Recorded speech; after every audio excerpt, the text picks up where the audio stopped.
Hello friends, good morning. Welcome to ask spoken English academy. मी आरती बाके आज एक नवीन video घेऊन तुमच्या समोर आली आहे. आज आपण ओ या स्वराचे स्पेलिंग कसे होतात ते बघणार आहे. ओ हा काय आहे? मराठीमधला स्वर आहे. त्याच उच्चारासाठी इंग्लिशमध्ये सुद्धा ओ हेच अल्फाबेट यूज करणार आहे. त्याचं साइन हे असणार आहे. स्पेलिंग करत असताना again we need a consonant and vowel combination.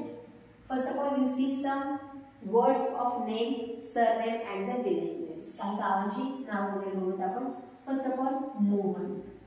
Mohan. आता मोहन कसं तयार झालेलं आहे?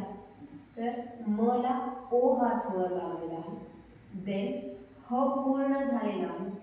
अगेन न पूर्ण आहे पण तो शेवटी आहे, त्यामुळे तिथं ओ आपण घेतला आहे. सो स्पेलिंग करताना झालेला आहे MOHAN. भोसले. ह्याच्यामध्ये भ ला ओ हा स्वर लावलेला आहे. स स्वर पूर्ण झालेला आहे आणि ल ला मात्रा आहे. सो BH वापरतो आपण भ साठी, ओ साठी ओ, स साठी S पूर्ण आहे म्हणून A, L साठी ल आणि मग मात्रा एक असल्यामुळे ई वापरलेला आहे. म्हणजे प्रत्येक ठिकाणी कॉन्सोनंट आणि व्होवलचं कॉम्बिनेशन तुम्हाला इथे दिसणार आहे. मगच आपण स्पेलिंग करू शकतो.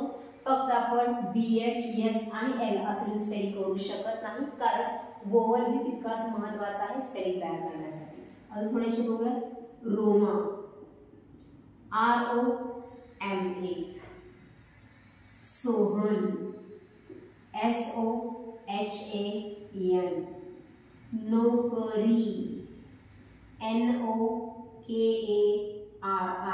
प्रत्येक ठिकाणी ओ उच्चार आहे आणि स्पेलिंग मध्ये सुद्धा आपण काय केलेलं आहे? ओच स्वर यूज केलेला आहे. प्रत्येक वेळेस consonant oval, consonant oval, consonant oval याच कॉम्बिनेशन मध्ये आपल्याला स्पेलिंग करायचे. काही मराठीमध्ये वर्ड्स तुम्हाला लिहून देते, त्याचे स्पेलिंग कसे होतात ते बघूया. तुम्हाला प्रॅक्टिस करायची आहे.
काय वर्ड्स बघा.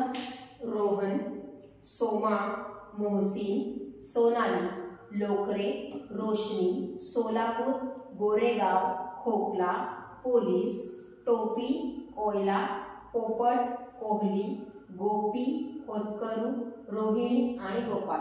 याच्यामध्ये जिथं जिथं एकाना एक मात्रा आहे त्याला तुम्हाला तिथं ओ हा स्वर यूज करायचे. जिथं अक्षर पूर्ण आहे तिथं ए वापरायचं आहे. जिथं काना आहे तिथं ए वापरायचे. जिथं दुसरी वेलांटी आहे तिथं आय यूज करायचा आहे शेवटी असल्यामुळे, आणि जिथं उकार आहे तिथं तुम्हाला यू यूज करायचा आहे इन्स्टेड ऑफ डबल, कारण तो लास्टला आलेला आहे. पहिली वेलांटी, दुसरी वेलांटीला आपण आय यूज केलेला आहे. दुसरा उकार, पहिला उकार आपण यूज केलेला आहे यू. ते सगळे नियम जे आपण मागे बघितले आहेत ते सगळे लक्षात ठेवून आपल्याला काय करायचं आहे? स्पेलिंग करायचं आहे. स्क्रीनशॉट काढायचा आहे आणि हे स्पेलिंग तुम्हाला तयार करायचे आहे.